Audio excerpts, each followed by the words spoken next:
We're just normal men. What do you mean, normal men? We're just innocent men. Welcome to the RedAssPodcast, your home for Aggie sports, barbecue, music, and much more. And now your hosts, Rob White and Roy May.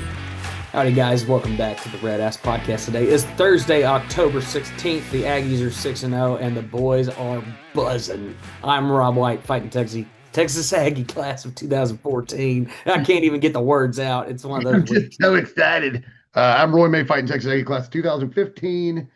And man, we've got a ton to get into. Yeah, we do. Before we jump too far in, one thing that was really fun for me this today. So our mutual listener friend, John Lee, had me come and speak at a class this morning on campus. That About it was from what I was reading, this is some sort of visualization like no, performance what class. did you speak about? What did So you speak? we were talking about who I am, what I do, and essentially how I apply the A&M core values to my life and when I'm on the road and that kind of thing. That's Just seeing, which I mean, for the most part is applicable, like respect.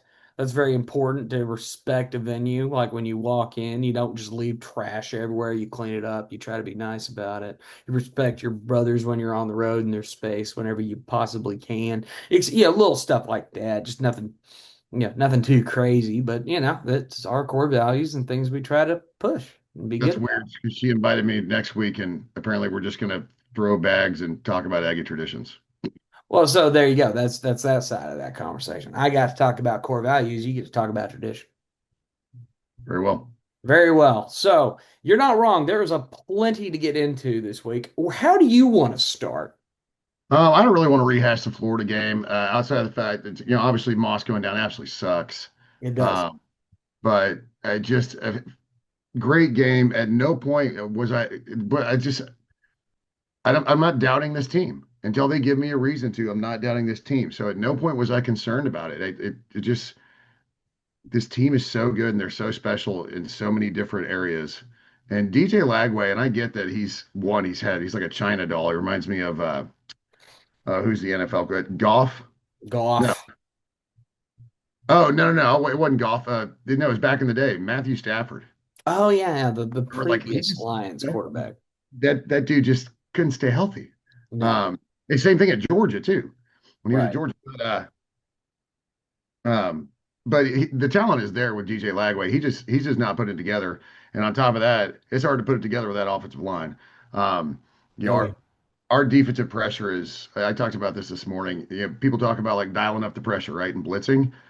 We live in the pressure. That we are the pressure. Like we don't have to dial it up. We're able to get home and cause havoc, create havoc, with just kind of basic schemes and simple stunts. We're not dialing up all out blitzes all the time. We're not having to do crazy stuff. And I just thought between that, did you watch the Pulse?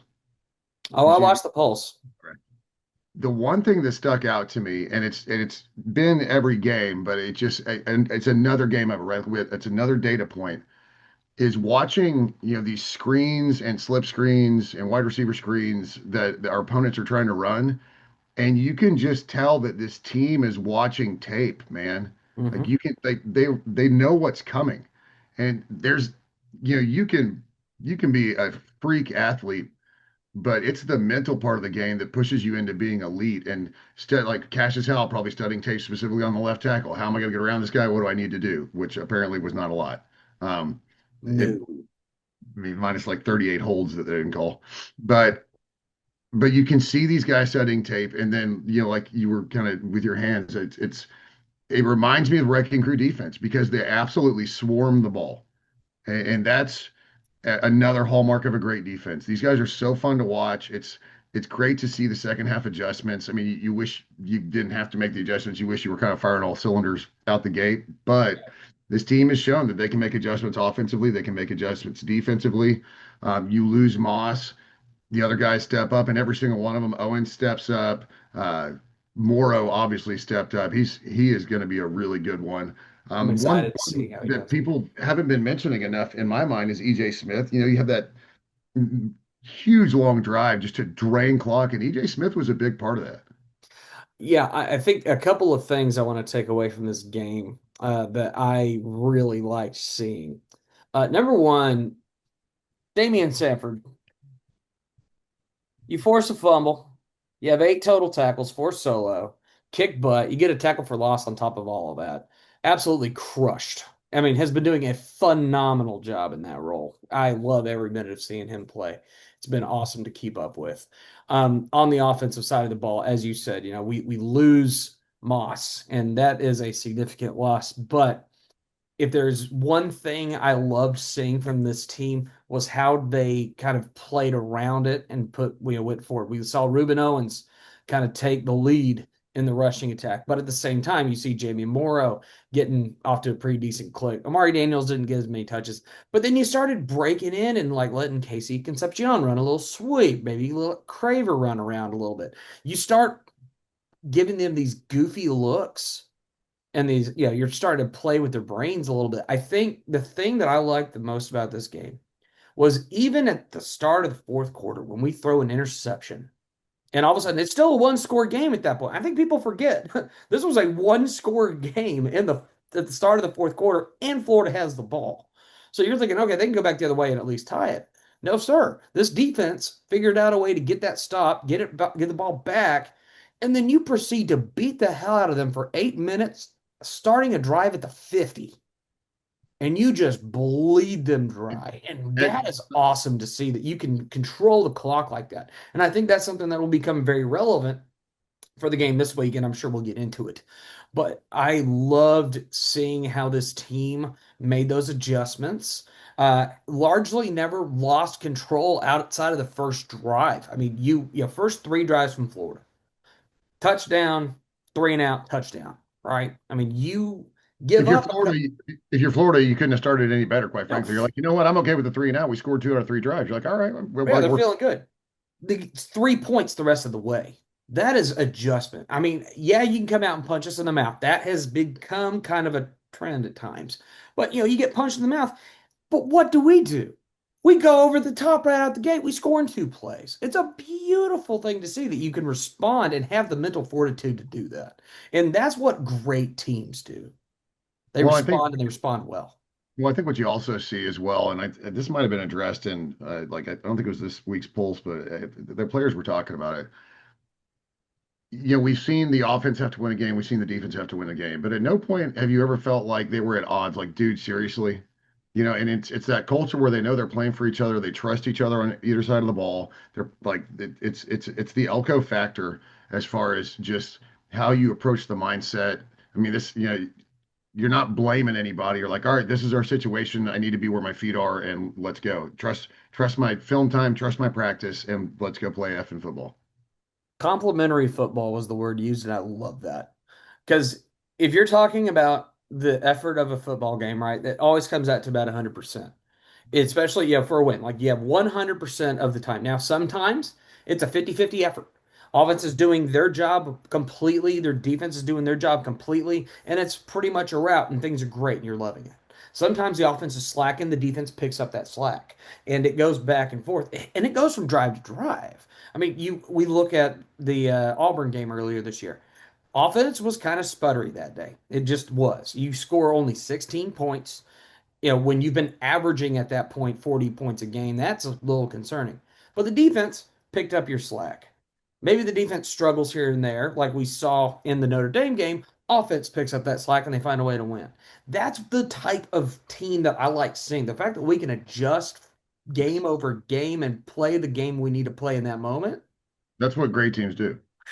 it's a beautiful thing. Yeah, that's what great teams do. Yes. Uh, so that said, I hope Florida wins every single game the rest of their schedule.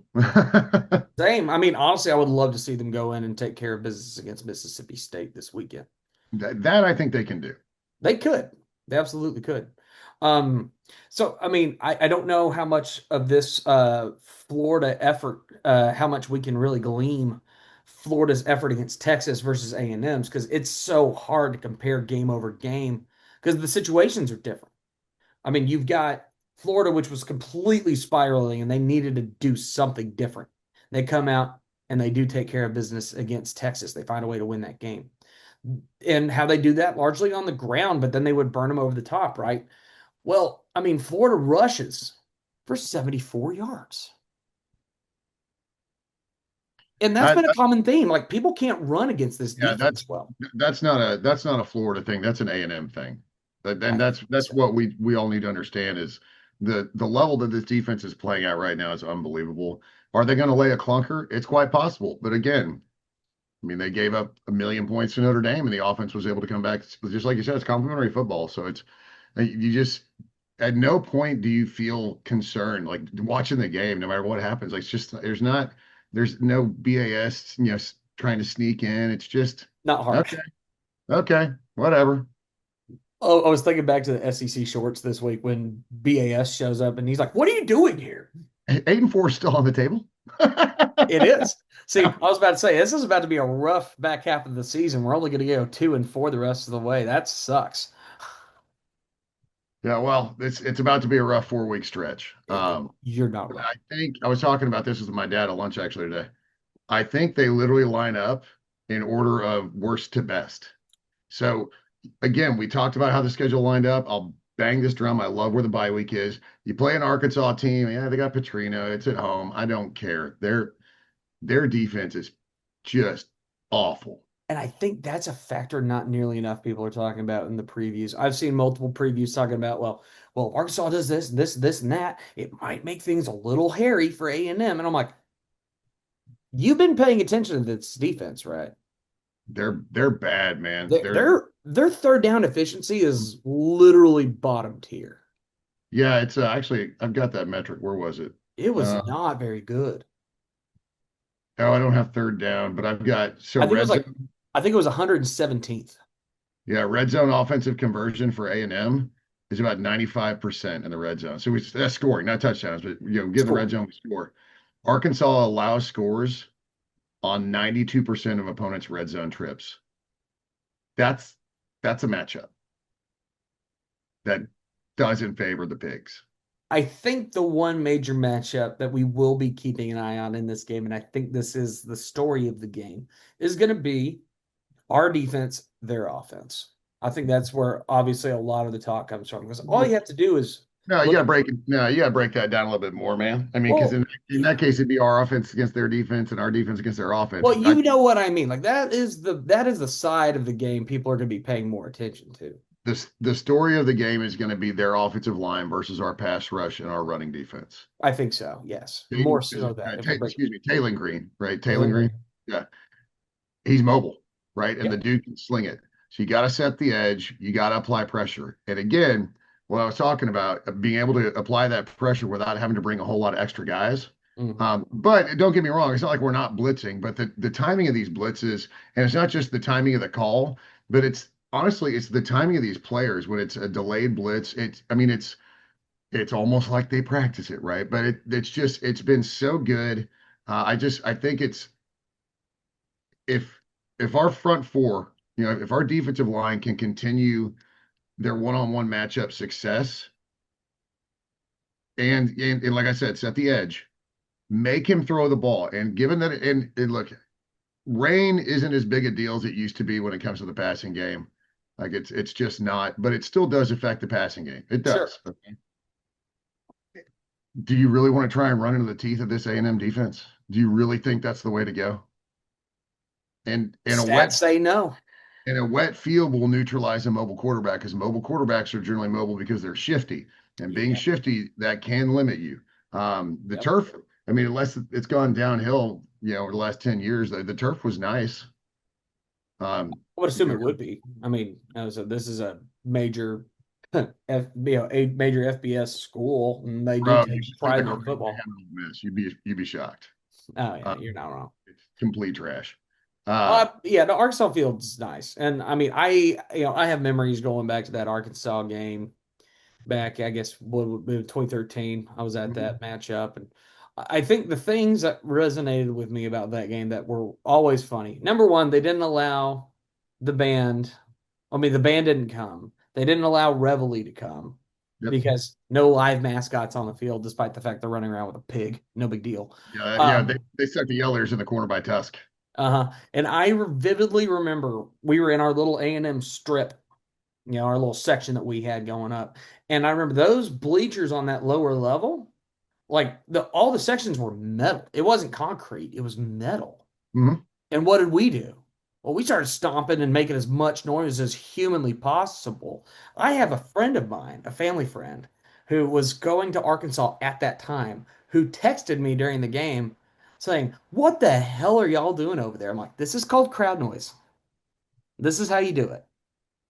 Well, and if you remember, it was raining that game too.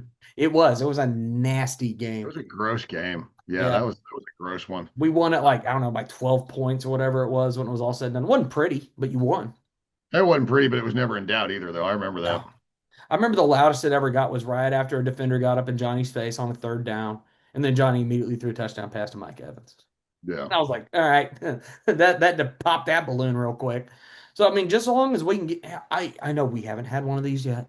God, what I would kill for a quick start on the road and kind of put them in a hole. Yeah. Yeah, but I mean, we're just not a quick start team, apparently. It's just We're not, and do that's it at home okay. and we're gonna do it on the road. But I mean, you never know, right? You My never other know. my other big key matchup, honestly, is probably our receivers and their DBs. And I Sure, know again, we may not pass as much because of the weather, but when we do, we have to take advantage of it. Look, I agree. it's not just like Arkansas's front seven is bad. Arkansas's defense is bad. Yeah. I mean, that's just all there is to it. They're just not good. So if you and this is where that matchup is probably important just to make sure they can't stack the box. Like Mm, keep like throw the ball enough to keep them honest, but this should be a game where we just shove their front seven around mhm. all day long. Well, we should. I mean, we know what our strengths are, and the Goons have been absolutely incredible over the last couple games. I mean, something we did not talk about in the previous section about Florida, but something I desperately do want to talk about is some very key and important stats that I loved from that team, especially from that side of the ball. We only had 3 penalties, sir. Yeah, that was big. And one And of them was intentional. one of them was intentional. One of them was super late in the game in an excessive celebration that really didn't matter. I don't even remember what the other one was, but I know it Oh, wasn't on the O line because there was no false starts. There were no holds. Can we do yeah. this every game? Well, I mean, honestly, if you can save 5 penalties a game, you're fine. It's just getting them Yeah, that egregious number of 13 penalties a game. It's just, and that's where you absolutely cannot do that on the road. no. Got to be careful about that. That is a recipe for disaster. You start putting yourself behind the chains on the road because then you're just giving the crowd more juice. It's all you're doing. You're absolutely right. So, And the any way we can go out here early and make the crowd not a factor. It's going to be 2:30. It's going to be nasty weather. It's going to be raining. There might be even be a delay because I was looking ahead at some of the actual forecasting for this deal, and it looks like there may be some severe weather with this. So higher winds, potentially rain, lightning. hail, lightning. So we might see some delays in this game, and frankly, that's not too bad. But Arkansas is sitting out on a 4-game losing streak right now. This is Well, desperation. two of them, the offense just decided they didn't want to win. Um, Right. yeah, that's something to talk about, though. That's one thing I absolutely hate is delays in the middle of a game. Same. It just throws everything off. I mean, it's not just physical. It's mental. There's just and it's like I hate when there are delays mid game. It's just one of those things where I wish that if they look at the model and be like, we're just going to move this game to 6:30. Right. I mean, that would make a lot more sense in this situation. And throwing off the schedules of everybody else, but I mean, I think you got to do it, right? I mean, we'll kind of monitor what the weather looks like coming into it, but I just don't think they will. right. I mean, it's probably TV money crap, to be honest. But Yeah, I mean, it's supposed to be an ESPN game at 2:30, so they you got know, to get their ESPN money. I think you're going to be watching it on the app at some point. Yeah, unfortunately, that's probably going to be the way it's going to shake out. But yeah, looking ahead, let's see. I'm going to jump in here on the severe weather look. So yeah, we're talking what, 3 days? Oh yeah, it'll be 3 days out for that. It's yeah, I mean you're talking pretty. I mean the entire state of Arkansas is under a day 3 categorical like slight risk. That's 2 out of 5. So they'll probably advance to a 3, maybe a 4 by the end of the week. So you're talking, yeah, potentially some nasty weather. Well, just have to see how it shades. Yay. Yay. Well, so here's a question about the game then. So if A&M gets into trouble in this game, so whether it's like turnovers or to me like the weather is one, Sure. and with those turnovers come momentum swings, obviously. Mm-hmm. Even when you're at home, turnovers are just momentum swings. You could be playing in the backyard, right? Right. So would you rather trust um, the defense kind of to bail us out, or like lean into like an offensive shootout, or like lean into the offense, like put your chips on one side? Would you rather the defense get stout and give your offense the chance, or would you rather your offense just be like, fine, you want to shoot out, let's go? Well, shootout's great and good. I don't have a problem with the shootout in this game. My thing I want to see out of this team, and I don't know how much we're going to get it done, but I think one way we win this game is just absolutely beat the ever living hell out of that defense. Just run the ball up their throat, get creative with it, but keep them on the field, time of possession. Make them exhausted on that side of the ball and limit opportunities for their offense. Be productive whenever you're getting into scoring So you lean touchdowns. so you lean towards the offense. I tend Like to lead towards the offense. You can control that time of possession. You can run that ball downfield. And we've been relying on the defense at home and the crowd. We lose that on the road. That's potentially I will say defense travels though. it does travel, and I don't doubt that they will have their moments. I wouldn't be shocked if this becomes like maybe a 60-40 lean on that 100 scale towards the offense this week. I think the offense needs to pick it up a little bit, especially if Arkansas does take advantage of a few opportunities and maybe puts us in a hole. Yeah. You got to get Well, downfield and score points. and again, that was a hypothetical. I It obviously is a hypothetical. hope that doesn't occur. No, Uh, but yeah, this is like the Razorback rivalry reset. We're back on campus. thank God. Now, how do you say, okay, so playing in Jerry's world, that's crazy, like, because we remember the 2 year break, 13 and 14, right? Or no, Right. 12 and 13, 12, excuse me. 13.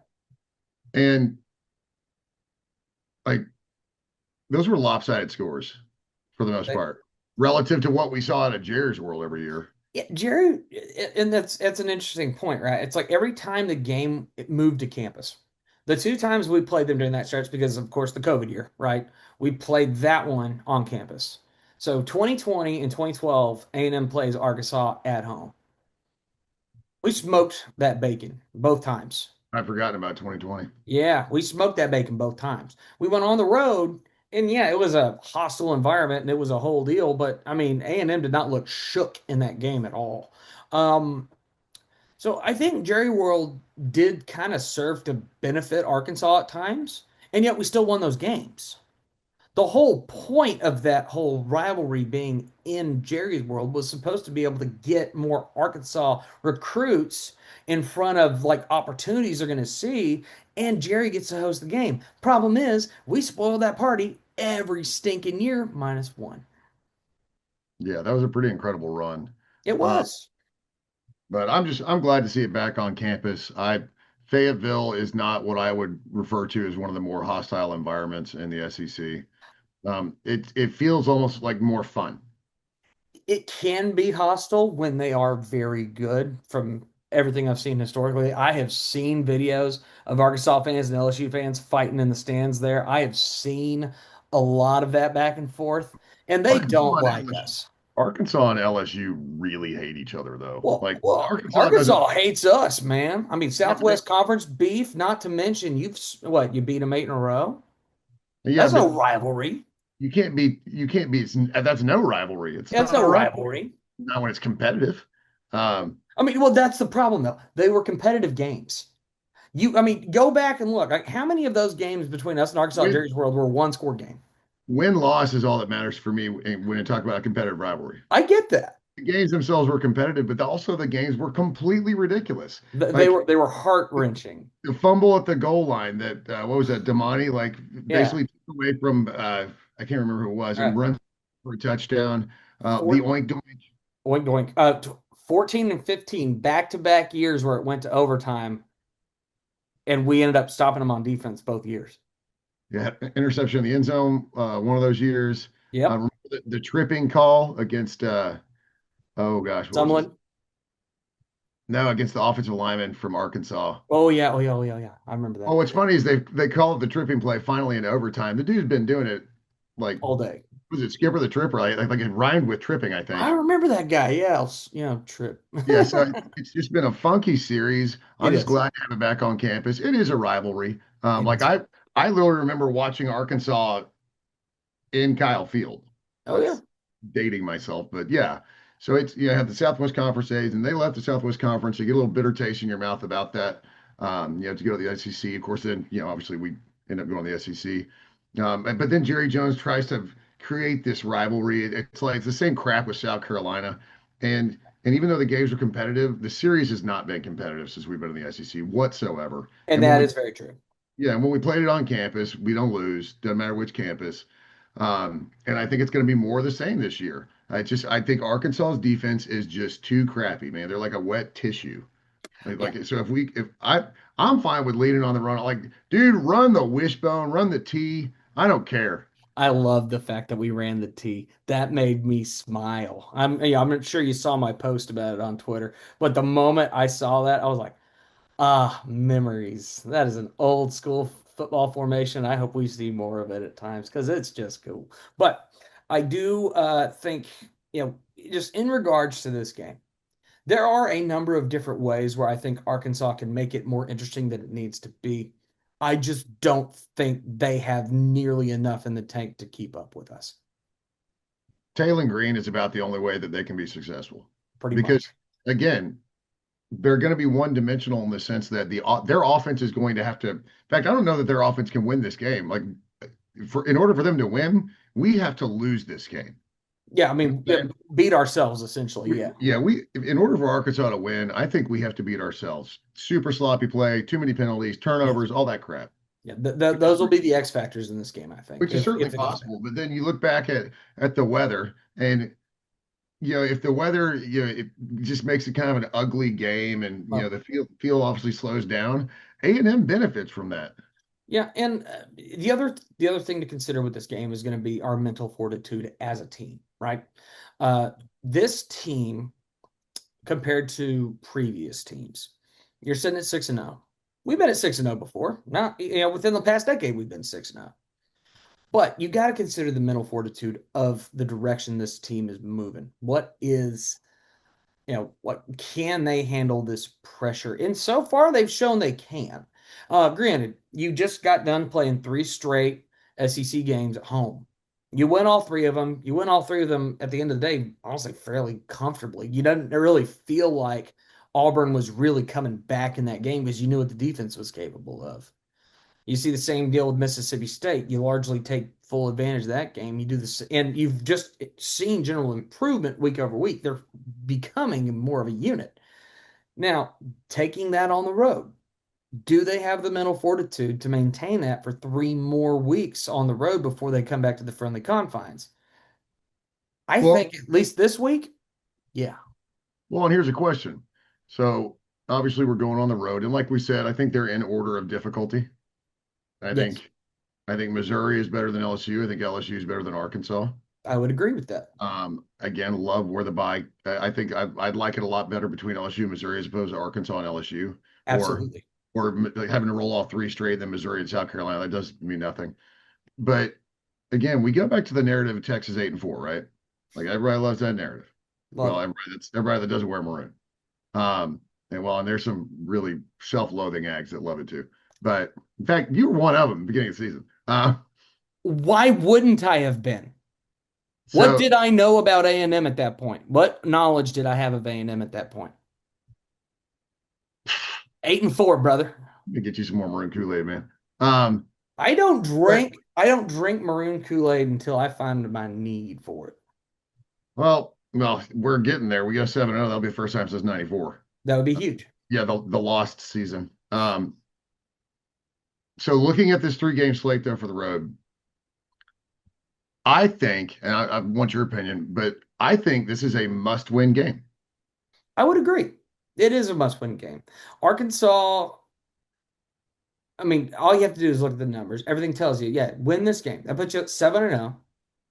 Your backstretch includes ranked LSU, ranked Missouri, and at the moment, ranked Texas. You got 3 additional ranked games past this, and they're all on the road. Well, so I mean, but think about it this way: what if we go 2-1? I think if you go 2-1 in Arkansas, well, if Arkansas is the one, I'd be Pissed. shocked. Right. Yeah, pissed is probably better word for it. But even if you go 2-1, you come out of this brutal stretch, right, at 8-1 with a bad South Carolina team, Samford. So now all of a sudden you're at 10-1, man. Heading into Austin And on I hate to Friday. say it, 10-1, 10-2, you lose to Texas. I mean, you're still in the playoff talk, man. Well, and that was the thing they were talking about ahead of this. Apparently, they were saying A&M realistically for playoff consideration. I don't know how much I agree with this metric because it always depends because we're talking committees here. We talk Well, committees, right? And at the end of the day, recency bias is a thing. but So I think this was based off of in a normal world. in a normal world, they were saying A&M needs 3 more wins for playoff consideration. I highly disagree. I think you need 4. Yeah, because the problem is if those 3 wins are Arkansas, Samford, and South Carolina, then you've lost to all 3 ranked teams and you're screwed. They're not going to put you in the playoff for that. No, they're not. Yeah, you need to win 4 more. I think at least 4. Yeah. I think the magic number is 4, and I don't think it really matters how, because that means you will have beaten at least one ranked team on your schedule. That's true. So yeah, I mean, you look ahead at these 3 games, then obviously we will get into the deets on the next 2 as we get a little closer to them. But Arkansas, we understand what the logic is here. We know what we have to do to win this game. I think it's must win. This Must is, win. and I know we went on the road to South Bend, but I think the importance of this game cannot be overstated when it comes to Yeah, kicking off the road stretch, strong, not dropping a game to a team that has no right to beat you, right. and building confidence on the road, getting ready to go to Baton Rouge. Yeah, and we will obviously have plenty to talk about for that matchup going Yeah. into that week because Oh, look, a night game. yeah, that's another night game. And then we don't know exactly what time of day Mizzou's going to be, but it wouldn't shock me for that one to be a night game. I would love a 2:30 kick for that game. If I we would. beat Arkansas and we beat LSU, I think it'll be a coin flip. I think it might end up being the 2:30 showcase slot. I hope it is. I I would pray love a it is. 2:30 kick. I don't like 11 a.m. on the road, and I certainly don't like night games on the road. The 2:30 is the only sweet spot when you're on the Right. road. Well, unfortunately, looking ahead, out of our 3 ranked matchups going into the end of the season, 2 of them are already confirmed night games, and that will be at LSU and at Texas. No, the So Texas one's not surprising. not at all. I mean, because Texas, and I want to get your opinion on this. So the game is on Black Friday in Austin. How do you feel about Black Friday versus Thanksgiving versus Saturday? What are your thoughts on that? Well, the problem with Thanksgiving is the NFL is taking over. Right. Um, so you're just not going to draw as many eyes. So I mean, it's out the window. If it were up to me, it would be Thanksgiving night. It's the greatest tradition on the planet. Setting up your TV tray with your leftover turkey and your Thanksgiving meal, getting ready to watch the Ags. And back in the day when it was on CBS. Um, but the difference between Friday and Saturday, I don't mind it being on Friday. Me either. I think we get to steal a little, a little spotlight as because that Saturday is a slate full of rivalries, right? It's rivalry Yeah, week. it's rivalry week. Saturday is just chock full, and so you're going to get lumped in with what you got, the Iron Bowl, and you got Ohio State, Michigan, and USC, UCLA, and just all these rivalries. So for me, I'm fine with Black Friday. I don't care if it's a night game or a day game. I don't mind the 2:30 kicks on Black Friday. I think it's fun. Some I'm gonna afternoon sips. I'm gonna put on my hypothetical hat real quick. Let's say A&M is sitting here 11-0 heading into that game in Austin. Playoff spot pretty much confirmed at this point. You win that game. Let's say you're just 12-0 heading into the SEC championship, but you got to win that game on Friday, and you can just kick back, relax, and just watch the chaos unfold against everybody else while you're sitting back enjoying your Thanksgiving leftovers and just chilling. It's a beautiful thought, isn't it? Hmm. It's a hypothetical. That's why the hypothetical hat's on. Now we're going back to reality. And reality tells me we're probably looking at 10-2 by the end of the season. That's where I'm kind of leaning at this point based on how things have gone. You're asking a lot out of this team to go out and win 3 ranked games on the road. But once again, this is number 4 in the country, and they have looked the part for the most part. So it's a weird dichotomy for me. It's the quietest number 4 I can remember in a long time. Yes. I mean, not a lot of people are talking about A&M. Some are, yeah. It's Some are. starting to pick up steam a little, but Absolutely, but the story of the nation right now has been, well, firings, but also uh, Indiana yep.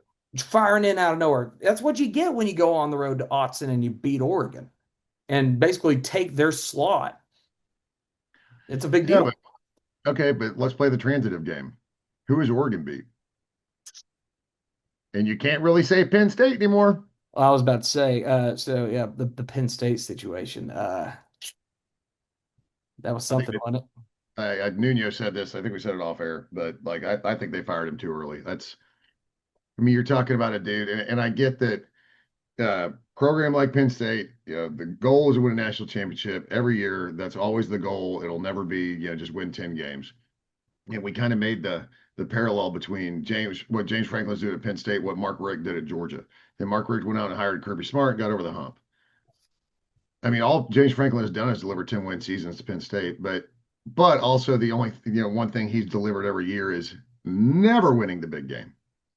Yeah, and I understand there's a lot of apprehension with that because if you look at what's happened with the Big Ten over the last several years, right? I feel like it's always been a question of, okay, Ohio State, Michigan. Granted, this is before we added everybody else from the West. But when you go traditional Big Ten while Franklin was there, it was Ohio State, Michigan. And it was like who between the two of them was going to be the one to kind of get over that hump. Meanwhile, Penn State was always kind of sitting in that third slot. Yeah, they might come up and sneak up and bite you. But oh boy, was I think what in his top 10 games, he went 1-14. Yeah, nice. That's He's not not good. he's not getting it done. I mean, you know what you do to a program when you fire somebody 6 games in, and Oh, I especially agree. and a guy that all these people came to play for. And I'm not justifying Franklin getting fired at all. I think you need to hold on to that guy at least through the rest of the season because you're talking about a guy that was 3 points away from sending you to the national title last year. And you're not Yeah. going to give him even a little bit of grace this year. I get it. You have some lofty expectations. Your preseason number 2. You have all of this hype about your team as it is. You got returning starters, but it turns out those returning starters didn't improve. If anything, they regressed. So you've Like got the to take an opportunity to let him reform that. It's a lost season for the playoffs, sure, but that doesn't mean the program's dead.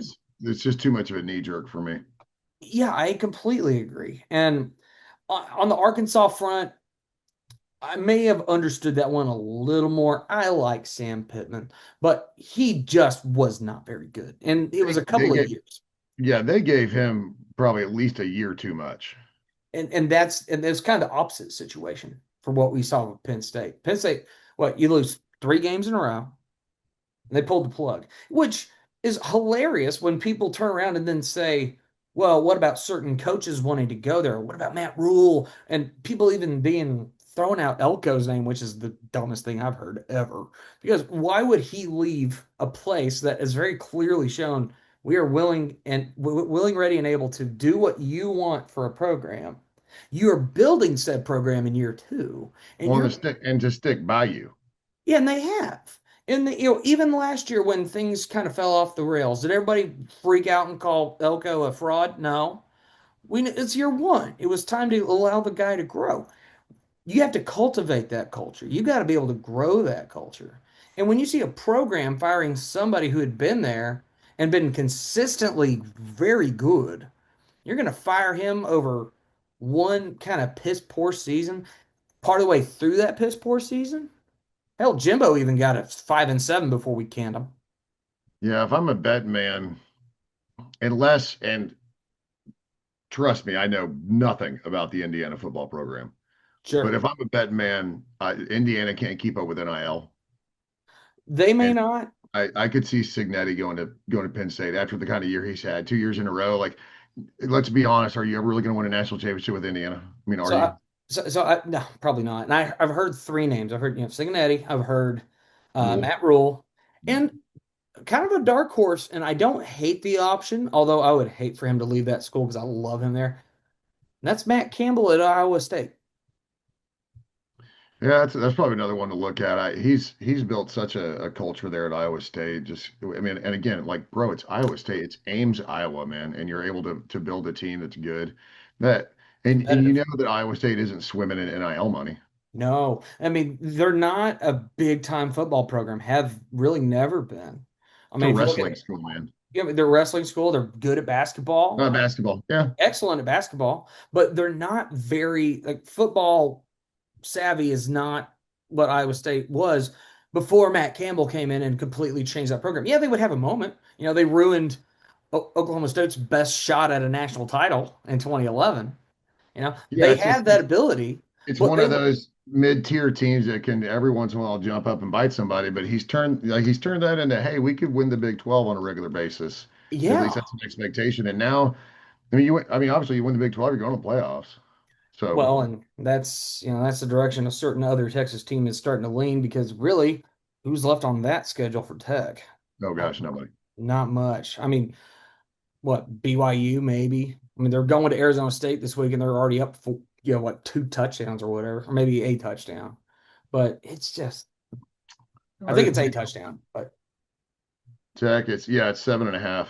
yeah, it's just like, See, but that's goofy to me too, though, because they're the number 7 team in the country going on the road to a 4-2 Arizona State team that Mississippi State beat, and they're yeah, only a touchdown favorite. Given how Tech's offense has been, that's Vegas knows something. yeah, they know something. We'll keep an eye on that, I'm sure, as we go. But I mean, okay, we've been on that rambling train. We've been having ourselves a good time. I want to jump into picks from last week. Well, before we do that, I want to talk about the games that we're not going to pick. Okay, let's talk about the games that we're not going to. Oh, And so not all of them, obviously, just a couple of top 25 matchups that I find to be interesting. for this Um, week, yes. yeah, just this week. Um, Louisville at Miami. Miami's 13.5 point favorite. Louisville's 4-1, so but I don't think Louisville's very good. Um, yeah, that might be an interesting one to watch just as far as the betting line is concerned if you're out there putting money on stuff. Sure. Uh, Nebraska, Minnesota is not going to be very interesting. Oklahoma, South Carolina. OU's on the road at South Carolina. They're 5.5 point favorite. I'm going to be honest. I think we're going to find out if OU's a fraud. I think we are too, because South Carolina, if we remember last year, I know it's comparing year over year, but I mean, South Carolina went into Norman and beat them like a drum. Absolutely beat them like a drum. And now you have to turn around and go to Williams-Brice. Granted, it's early kick, right? You're 11:45, but that never really favors that road team, does it? No. And South Carolina fans, like, I don't know They're if going to they're show worn up. out with this season yet or not, but They'll show uh, up. they'll show up. So yeah, that's a potential. I would call it an upset based on the rankings, but I Yeah. wouldn't call it an upset. Just I mean, it's a 5 point spread, so it's not necessarily a huge upset. It wouldn't shock me at all to see South Carolina win this game. Yeah. Um, yeah, a couple games that just what I mean, Texas on the road at 12.5. Kentucky's just a bad football team. What is this, the third October or third Saturday in October, something like that? Third Saturday in October, Tennessee, Bama. Tennessee, Bama, both 5-1. Bama's a 7.5 point spread at home. I think Bama's going to wipe the floor with Tennessee. Tennessee doesn't have defense, Yeah, and Ty Simpson is really playing well. and it's in Tuscaloosa. Yeah, Yeah. I firmly believe Alabama's smoking the cigars this year. Yeah, another big one, and it's really kind of a big one for us, quite frankly, is USC going on the road to Notre Dame. Notre Dame's a 9.5 point favorite. Um, well, I just want to see Notre Dame win. Yeah, I want to see Notre Dame win as well. I mean, and yeah, obviously looking at the point spread, they ought to. USC showed some moxie last week, taking down Michigan. Um, but I think Notre Dame has that dog at this point. I think they win this game, and I hope they win this game because that just Well, they're that firms up things for us. I think. well, and they're going to have to because they don't have anything left on the schedule after this one. Well, and not to mention, like this is their one ranked game, and a lot of people are talking about them being potentially in the playoff conversation. Even at this point with 2 losses, right? That is still on the table. And in order for them to do that, the justification is going to be, well, they lost to the team that's like number 2 or number 1 right now, and they lost to the team that's like number 4, number 5 right now, us. And by the end of the season, those are your 2 losses. They're going to call them the hottest team in the country and put them in the playoffs. Yeah, yeah, it's a little helmet bias, but they'll do it. They'll do it. I firmly believe it. Let's look at last week's picks. Yeah. So last week, Bama Mizzou, we both got that one right. I didn't think that was that hard to pick, quite frankly. It was a little closer than I would have thought, but yeah, I think Alabama, they did what they needed to do. Alabama's getting better. They Yeah. remind me of, yeah, I don't like to say that, but they are. They're getting better. Yeah. Georgia at Auburn, we both got this one right. Okay, dogs roll. Don't even get me started on the officiating in that game, please. Very Smart's a turd. Yeah. That's unbelievable. Oh yeah, horrible, terrible, no good, very bad day for the officiating. Yeah, somebody, I think it was Louis Bellina said earlier today on the radio, he said, if they have any other officiating crew, I think in the country, Auburn probably wins that game. Well, yeah, I mean, That's a crazy thought, but I think it also tells you that Georgia's not as good as we thought, but they would be. Well, and a quick sidebar on that game. So what was it, like second down? Auburn's going in before the fumble. He's diving for that goal line with the ball, and it looked like that by the time his elbow was on the ground, that ball was over the line. The touchdown should have been called on the play before. But Yeah. that's neither here nor there. I'm not going to sit here and speculate. Auburn, my heart only goes out to you so far as to say, been there, done that, brother. I get you. Yeah, right. Michigan at USC. Yeah, USC was favorite. I thought Michigan could pull it out, but I don't know why. Bryce Hunter was not a very good quarterback. So you got that one right. I got that one wrong. Both of us missed on the Red River Shootout, but both of us also like to pick out of spite. So That's very true. I mean, um, yeah, Texas looked significantly better in that second half, did their job they needed to win. It was an ugly game. John Mateer looked like either he didn't need to be out there yet or he's just overhyped. I think he shouldn't have been out there. It may be a little bit of both. Could have been a combo. You're not wrong. All right, so that puts you at 21-16. I'm still at 22-15. Well, not still, but I'm at 22-15. Climbing back. Yeah, I'm gonna shut that down this week. All right. If you think so. No. All right, first game we're picking. A lot of good games in conference this week, but I tried not to pick just SEC. So LSU at Vandy. Number 10, LSU at number 17, Vandy. Vandy's a 2.5-point favorite over LSU. Yeah, at home. So you think on a neutral field, pretty much coin flip. Jeez. This game has a lot of interesting things to consider, right? So Vanderbilt coming off a bye week, right? Pretty sure. Oh, I'm not sure. For me, this whoever plays better quarterback's gonna win this game. I And mean, between which version of Nussmeier do you get? And you know what version of Diego Pavio you get. He's like Johnny Light. Diego, yeah. But this is basically a coin flip game. This is probably the hardest one for me to pick on the slate this week. Me too, because even yesterday, I commented on Ghost of Texas football. I told him, I said, man, I think LSU pulls this one off. Today, I don't know. So looking ahead at some of the metrics and whatnot, line hasn't moved. Still sitting at 2.5. That's where it opened at. It hasn't moved. So everybody's seeming to feel like that's probably accurate. It's in Nashville. There will be a plethora of LSU fans on there, I'm sure. But there'll be plenty of Vanderbilt people. I mean, they've been rocking and rolling for that team.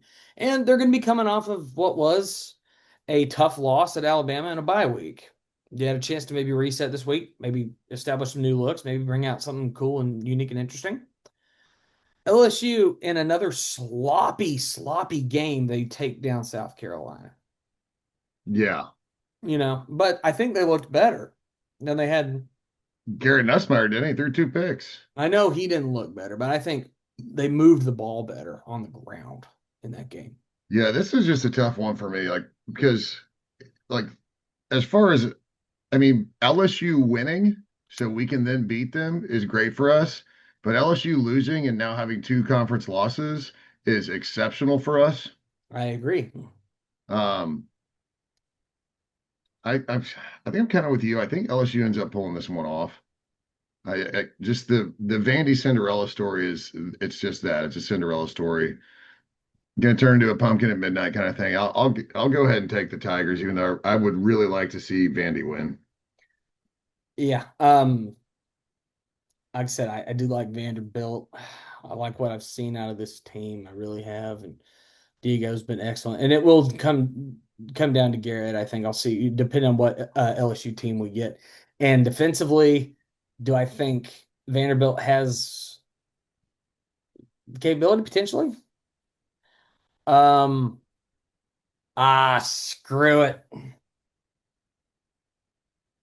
All right, go take Vandy. I'll take Vanderbilt. Why not?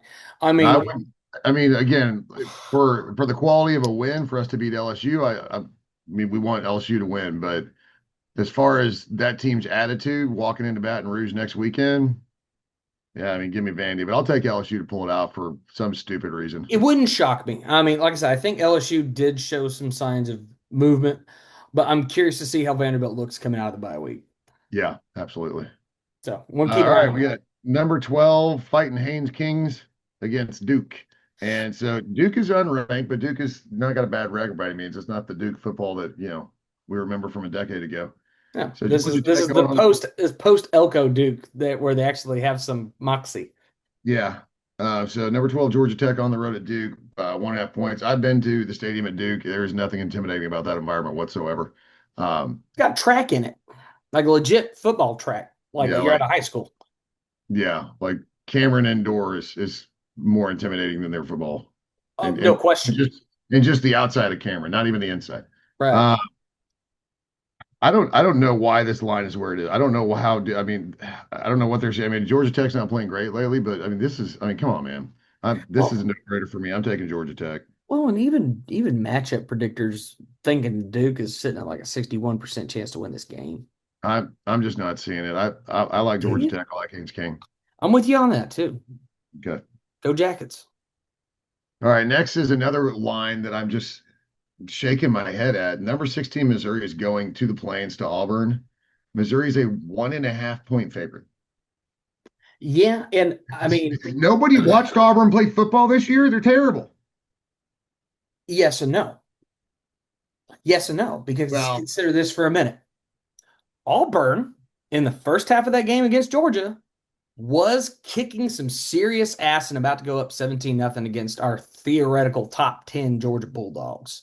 And Georgia needed some serious help to dig themselves out of that hole. And fortunately, they had the mental fortitude to do that.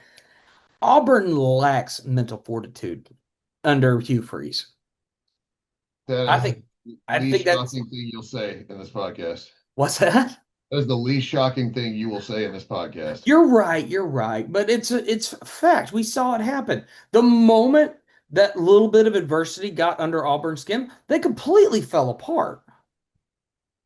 Yeah, if they had mental fortitude, they would have beat Oklahoma and they would have beat Georgia. Exactly. Instead, what do? They blame the officials. They make excuses. And they're about to make a bunch more because I think Mizzou wins this game and it's not going to be 1.5. I think Missouri's a really good football team. I think they are too. Auburn could be a good football team, and they are in desperation mode to get a win here. They're 0-3 in SEC play. You're off to the worst possible start to your SEC slate. What do you got to do? You got to go out there and win. Play desperate. Desperate teams can be dangerous. Mizzou can't sleep on this Auburn team. It's at night. It's Jordan Hare. It's probably a little tighter than I would like to see it, but I think Mizzou wins it. It's just that desperation factor, man. It is. Can they pull it off? And Can again, they? that's another one where we want Missouri to win because we want, assuming that you can beat Missouri, it's a better ranked win. Right. But I think if Auburn were to beat them, I don't think Missouri would drop out of the top 25. No, they wouldn't. I mean, I don't know. Okay, they're 5-1, and they are coming off of a loss. And that's the other side of this. When you lose two in a row, the voters are less kind to you. So, and not to mention, I think, yeah, Missouri's not the number 16 team in the country. I think they're higher than that. Same. No, absolutely. So, I don't know. I think Mizzou's a better team. Yes, the line, the spread's liking them. Looking at the game cast, I mean, slight favors. Dude, the money line's got Auburn as even. Like, Yeah, I'm really tempted to take Missouri or to take Auburn. Auburn. Well, and I think Auburn could do it, but I don't know if they have the mental fortitude to do it. I don't know what they got left in the tank right now, to be honest. I mean, they're completely gassed. I mean, you lose in the fashions that you've lost. You lose to Oklahoma off of what you consider to be some really, really tough calls. And, competitive, yes, but on the road, tough loss. No, you lose Oklahoma and you lose Georgia because of the officials. Because of the officials. That's what And you're then you thinking. just, right, and you lose outright to us. So, I mean, what are they thinking? Are they thinking like the season's over? Or are they thinking, dude, we're right there as long as we get the officials at least not on our side, just not on the opponent's side? I mean, Right. I don't know where their brain's at. you know what? For some weird reason, I'm going to pick Auburn to win this one. Go ahead and pick Auburn. I'm going to take Mizzou. I All could right. see Auburn, like I said, I could see Auburn winning this game because I think they're a good football team. If they lose this game because of an officiating call, that automatically changes my pick to Missouri. Because then at that point, you're Is like, that the rule? because then at that point, they're like, now they're out to get us. They Is have that to the be out to rule? get us. Why are we even playing these games? It's like, hey, I'm going to pick Auburn, but if they lose because of the officials, I'm going to go ahead and take Mizzou so I can save my record. That's what I heard. That's exactly what you heard. All right, next game. This is a good tight line. Got number 23 Utah going on the road to number 15 BYU. Utah is a 3.5-point favorite on the road. BYU is Holy a higher war. ranked team. They're at home. This one's surprising. I'll tell you, I haven't watched a whole lot of BYU, but I have seen Utah play. Utah's looked pretty damn good since that. Utah's looked really good, and I don't know enough about BYU on this one, quite frankly. So I'm picking.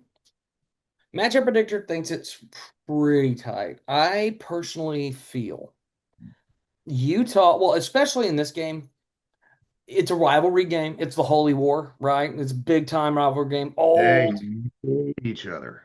Oh, they hate each other. I mean, all you got to do.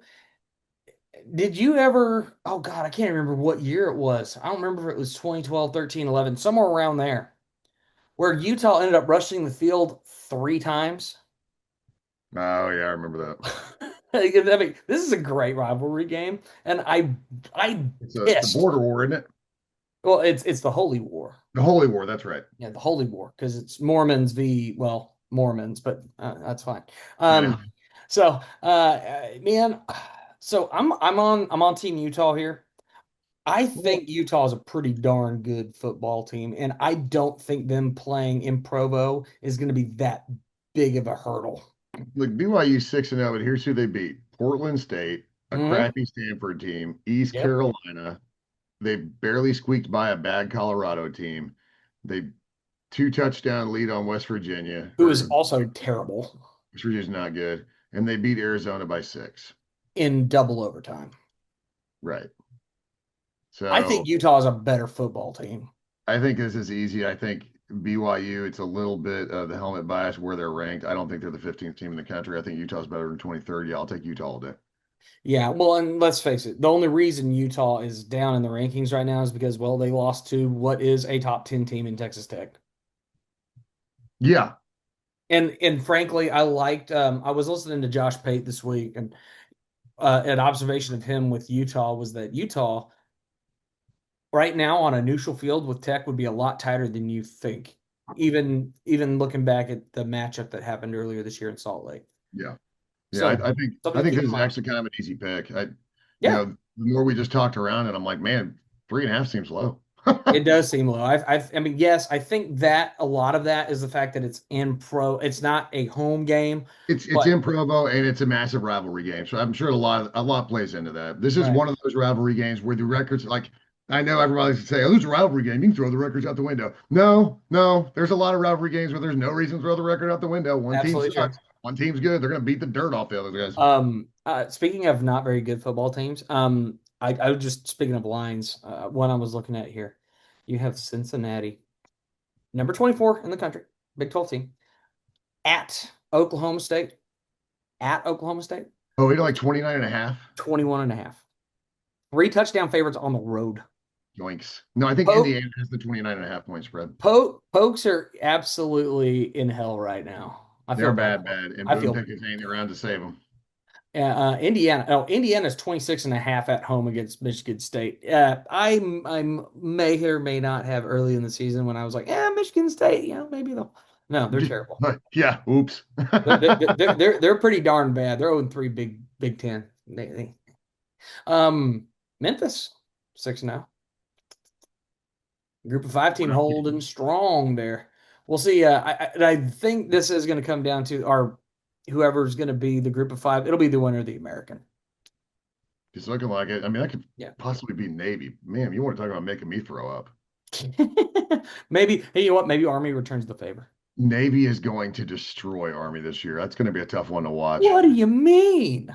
Army is It's on Army the is ground. You're not out in Army's the ocean. Army's not great at football operations right now, but I still love Jeff Monken. So what the nice thing is if he throws in a bad year every once in a while, he'll stay at Army. Right. So yeah, have a down year. I'm good with it. All right, that brings us to our game. Texas A&M, number 4 team, going on the road to Vietnam. We are 7.5 point favorites, just like we were 7.5 point favorites at home against Florida, which means Florida should beat Arkansas every day, basically. Ideally. This is an easy one for me. I think we get it. I think we get rolling on the ground. I think our defense is able to, contain Taylor Green enough. They might get theirs. Everybody's gotten theirs. Auburn, Florida, everybody scored. All right. Like we haven't pitched a shutout. So I expect them to score, but I also expect this to be, like 30, 35 to 10, maybe 14. Like it's real similar to the Florida game. I was a little more generous in my points for Arkansas. I think just with the weather and everything else, it might get a little goofy, but I'm thinking 35-38 to 14 or 17. That's where my brain's at. I think A&M largely does what they need to do in this game. Yes, give me Aggies all day. I know before you say a word preseason, I said that A&M would likely lose a game like this. I threw Arkansas on the list of teams we would lose to. That is not today. Yes, you did. I did. I'm not picking against A&M this time around because it's very clear that they have exceeded that expectation for me. Well, and just, I mean, if you have eyes and you've ever seen the sport, we're a better football team. We are. You just Nope. if you Nobody's see the questioning product, we're a better football team. We should win running away. And if you say otherwise, you're just being disingenuous because you haven't been watching or you're just trying to troll. Yeah, this is not upset alert time, dude. No. So I'm not worried about it this week. Next week, yes. The week after that, absolutely. But this week, no. This is getting your feet wet on the road in the SEC. It literally couldn't set up better. I agree. This is the team you want to play in this situation. I'm glad we got them.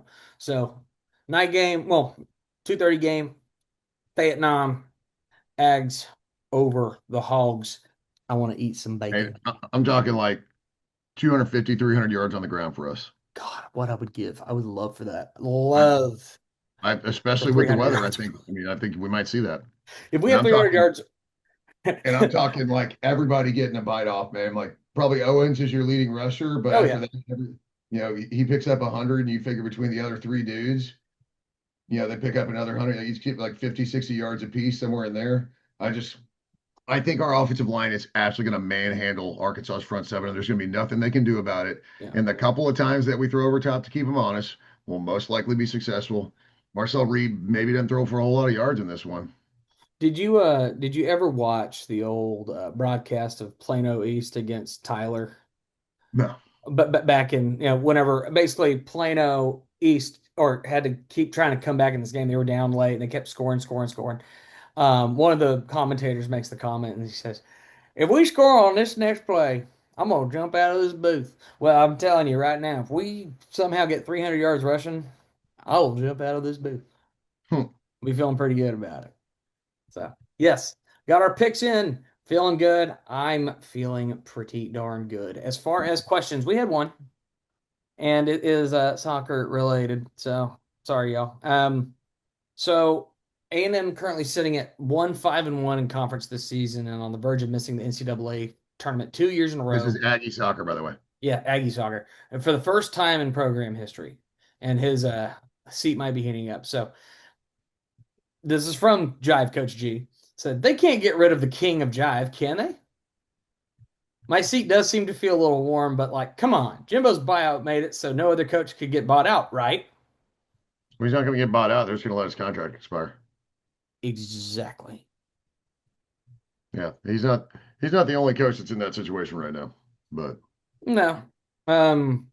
real quick before we close up, if you Yes. have not yet, and I know it's football season, I get it, but it was SEC media days for basketball this week. If you have not seen the Bucky McMillan press, boy, you have got to watch it, man. That guy will get you some kind of fired up. I'm really excited for Bucky Ball. There's a lot of sleeping happening right now in the SEC on the basketball front. There's a lot of people asleep. I think they have the opportunity to go 500 in conference. And that right there is a win. That gets you in the tournament. Yeah, that's a 500 win. in the SEC puts you in the tournament. Like I said, is this team going to be world beaters this season? I don't think so. I'm not going to say they won't be. I don't think. I think the only non-conference loss you probably see is Oklahoma State. Oklahoma State's going to be good at basketball, thanks to Luke Evangelos, who was educating me on other basketball teams. Appreciate that, Luke. But he's good people.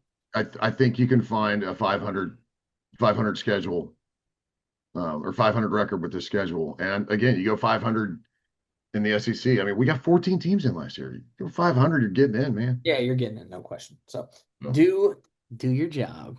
Feel good about it. I'm very excited to see what happens with basketball. I'm sure we'll get into all that. I know we talked a little bit of fall ball last week for baseball. Not as worried about all that. Oh, let's see. Anything else on the sports fronts we need to worry Nope. about? Nope. I got a pork butt going on the smoker for the weekend. Sweet. And we're doing, Jonna, I think she's doing bacon wrapped hot dogs. That's what she was telling me. I mean, all the pork. All of the pork. Yeah, More doing pulled pork sliders. Yeah. I was praying that I was going to go on a hog hunt this weekend, but it's not going to work out, unfortunately. Oh, well. I got to go play a show this weekend. We're going to be over in Hilotes over there at Floors Country Store. We are opening for Randall King. He is having his Randall's King Fest that day. So 4 bands on the bill. It's David Lewis, smaller Austin County guy that's similar kind of vein. Carson, Neil McCoy, Nice. and then Randall King headlining. So I get to hear Wink played live in front of however many people and potentially have a chance to talk with the man. So that's cool. It's like, hey, it's Neil McCoy. Wow, you're a lot taller than I would have thought. That'll be cool. He's a tall dude from everything I've read. So, man, fun episode, fun times. Ags are at 6-0. We're looking for 7. Stairway to 7, baby. Get some pork on the grill, get some ribs fired up, get ready to watch us beat the hell out of Arkansas if that takes 6 hours of daytime because of delays. So be it. But great slate of football games this weekend. Super excited. Thank y'all for listening. As always, share, like, subscribe, comment, all that good stuff. Yeah. All the fun stuff. Roy May 15 on X. Roy May Jr. on Instagram. Keep forgetting. We'll do that Rob right. the Slapper on both. Of course, the RedAss Podcast. Like, share, subscribe, hit the little bell icon, comment, say comments. We appreciate you commenting. I've seen a few of yours. Thank y'all so much for those. Comment. Let us know that you're listening. Let us know what we're doing right, what we're doing wrong, What else you want to hear us talk about other than just A&M sports? Because we will talk about just about anything. But we're in the peak of football season, and the boys are buzzing. So we will keep on rocking and rolling down this road. Thank you all so much for listening into the podcast today. I am Rob White. This is Roy May. We are the Red Ass Podcast. Take care. Beat the ever living hell out of Arkansas. Bacon and Ags, baby. We'll see you next time. There you go.